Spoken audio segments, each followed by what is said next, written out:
I'm thinking about how every now and then there's a police action that reaches the national zeitgeist and something big happens, right?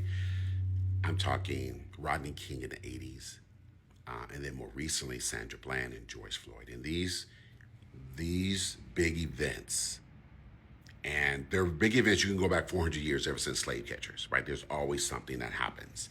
And these big events, they generate calls for, back in the day, it was integration, it was different training, and then it was addressing police brutality, addressing over policing, and all these things. And eventually the majority population overwhelms those things because crime still happens. Something happens and they say, see, this is why we need that, right? So from stop and frisk to whatever you want to name it in each decade, it's always there. And because it's there, something always happens. And so you have these movements that counter that. You have, after Rodney King, and then you have BLM and Say Her Name. You have these movements that hit, and recently social media, and people start putting in their bios, BLM and Say Her Name and all these kind of things. But eventually they fade. They don't fade from black people because we're never performative in that sense.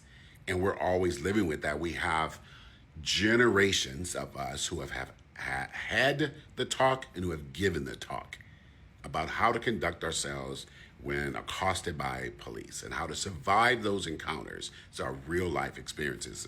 And sometimes it hits media and movies and TVs and things like that. And most of the time it's poorly done, but sometimes there are attempts to tackle that subject.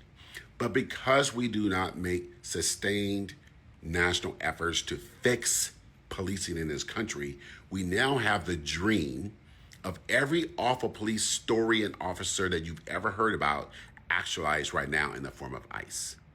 ICE is the dream of the worst policing ideas, concepts, and individuals that this country should have avoided, but now we have them. They are extrajudicial. They only report to three people.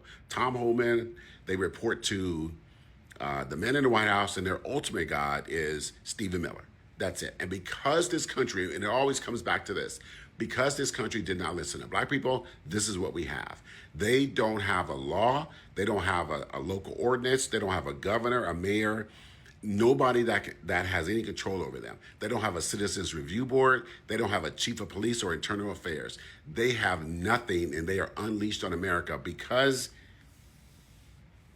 the simple phrase, because the country did not listen to black people.